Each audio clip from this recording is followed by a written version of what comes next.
मैं देश के व्यापारी जगत को, उद्योग जगत से भी आग्रह करूंगा कि भंडारण की आधुनिक व्यवस्थाएं बनाने में, कोल्ड स्टोरेज बनाने में, फूड प्रोसेसिंग के नए उपक्रम लगाने में हमारे देश के उद्योग और व्यापार जगत के लोगों ने भी आगे आना चाहिए। सारा काम किसानों के सर पे मढ़ देना, ये कितना उचित है? हो सकता है आपकी कमाई थोड़ी कम होगी, लेकिन देश के किसान का, देश के गरीब का, देश के गांव का भला होगा। साथियों, भारत की कृषि, भारत का किसान अब और पिछड़ेपन में नहीं रह सकता। मैं अब आपसे कृषि सुधारों के बाद बोले जा रहे सबसे बड़े झूठ के बारे में बात करूंगा। बार बार उस झूठ को दोहराया जा रहा है, जोर जोर से बोला जा रहा है, जहां मौका मिले वहां बोला जा रहा है, बिना सिर पर बोला जा रहा है। जैसे मैंने पहले कहा था, स्वामीनाथन कमेटी की रिपोर्ट को लागू करने का काम हमारी ही सरकार ने किया। अगर हमें एमएसपी हटानी होती तो स्वामीनाथन कमेटी की रिपोर्ट लागू ही क्यों करते भाई? आपने भी नहीं की थी, हम भी नहीं करते। हमने तो ऐसा नहीं किया, हमने तो लागू की। दूसरा, ये हमारी सरकार एमएसपी को लेकर इतनी गंभीर है कि हर बार बुवाई से पहले एमएसपी की घोषणा करती है। ये कानून तो लागू हो चुके थे, 6 महीने पहले हो चुके थे। कानून बनने के बाद भी वैसे ही एमएसपी की घोषणा की गई जैसे पहले की जाती थी। कोरोना महामारी से लड़ाई के दौरान भी ये काम पहले की तरह किया गया। एमएसपी पर खरीदी भी उन्हीं मंडियों में हुई जिनमें कानून बनने से पहले होती थी, कानून बनने के बाद भी वही हुई। अगर कानून लागू होने के बाद भी एमएसपी की घोषणा हुई, एमएसपी पर सरकारी खरीदी हुई, उन्हीं मंडियों में हुई, तो क्या कोई समझदार इस बात को स्वीकार करेगा कि एमएसपी बंद हो जाएगी?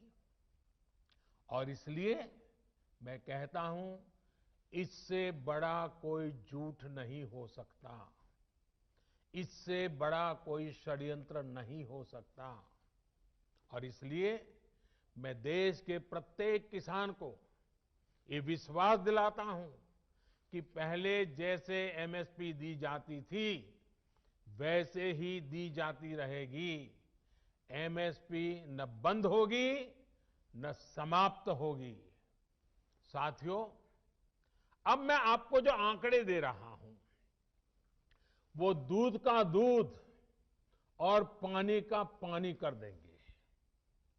पिछली सरकार के समय गेहूं पर एमएसपी थी 1400 रुपये प्रति क्विंटल। हमारी सरकार प्रति क्विंटल गेहूं पर 1975 रुपये एमएसपी दे रही है। पिछली सरकार के समय धान पर एमएसपी थी 1310 रुपये प्रति क्विंटल। हमारी सरकार प्रति क्विंटल धान पर करीब 1870 रुपये एमएसपी दे रही है। पिछली सरकार में ज्वार पर एमएसपी थी 1520 रुपये प्रति क्विंटल।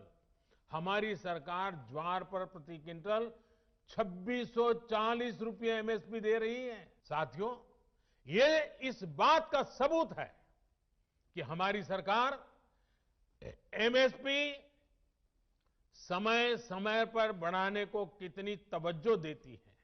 पिछले 70 साल से सरकार किसानों को ये जरूर बताती रही है कि आप सिर्फ इसी मंडी में अपना अनाज बेच सकते हो।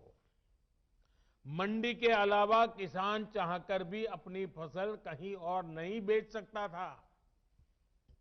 नए कानून में हमने सिर्फ इतना कहा है कि किसान अगर उसको फायदा नजर आता है तो पहले की तरह जाके मंडी में बेचे, और बाहर उसको फायदा होता है तो मंडी के बाहर जाने का उसको हक मिलना चाहिए, उसकी मर्जी को।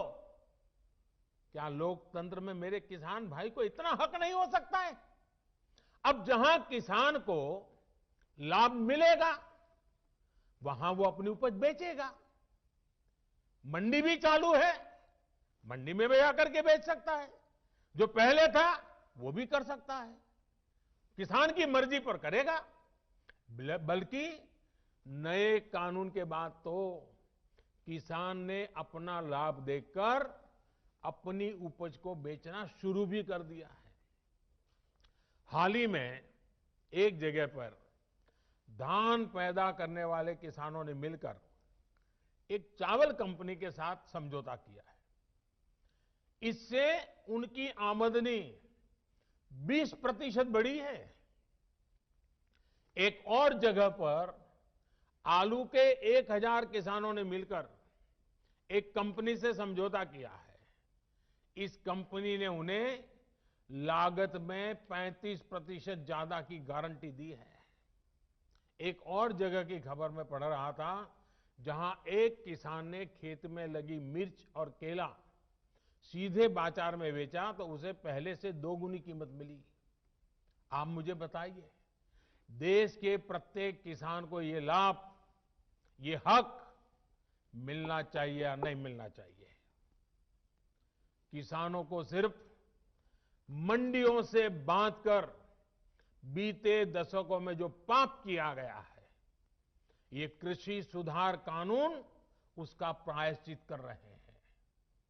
और मैं फिर दोहराता हूं, नए कानून के बाद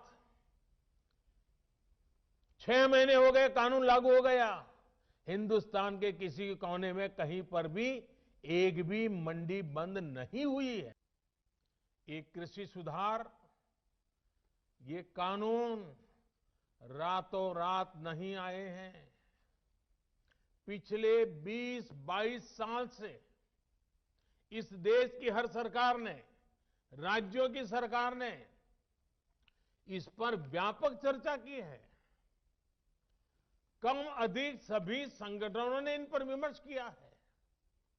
देश के किसानों के संगठन, कृषि एक्सपर्ट्स, कृषि अर्थशास्त्री, कृषि वैज्ञानिक, हमारे यहां के प्रोग्रेसिव किसान भी लगातार कृषि क्षेत्र में सुधार की मांग करते आए हैं।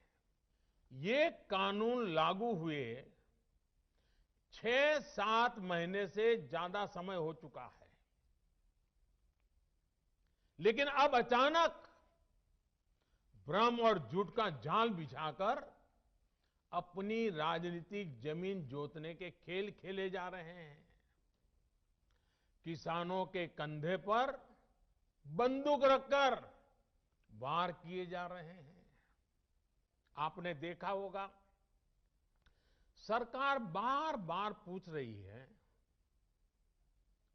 मीटिंग में भी पूछ रही है, पब्लिकली पूछ रही है, हमारे कृषि मंत्री टीवी इंटरव्यू में कह रहे हैं, मैं खुद बोल रहा हूं कि भाई आपको कानून में किस क्लॉज में क्या दिक्कत है बताइए। जो भी दिक्कत है वो आप बताइए। तो इन राजनीतिक दलों के पास कोई ठोस जवाब नहीं होता। मैं आज देशवासियों के सामने, देश के किसानों के सामने, इन लोगों का कच्चा चिट्ठा भी देश के लोगों के सामने, मेरे किसान भाइयों बहनों के सामने आज मैं खुला करना चाहता हूं, मैं बताना चाहता हूं। साथियों, किसानों की बातें करने वाले लोग आज, झूठे आंसू बहाने वाले लोग कितने निर्दयी हैं, इसका बहुत बड़ा सबूत है स्वामीनाथन कमेटी की रिपोर्ट। स्वामीनाथन कमीशन की रिपोर्ट आई, लेकिन ये लोग स्वामीनाथन कमेटी की सिफारिशों को 8 साल तक दबाकर बैठे रहे। किसान आंदोलन करते थे, प्रदर्शन करते थे, लेकिन इन लोगों के पेट का पानी नहीं लियाला। इन लोगों ने ये सुनिश्चित किया कि इनकी सरकार को किसान पर ज्यादा खर्च न करना पड़े, इसलिए इस रिपोर्ट को दबा दो।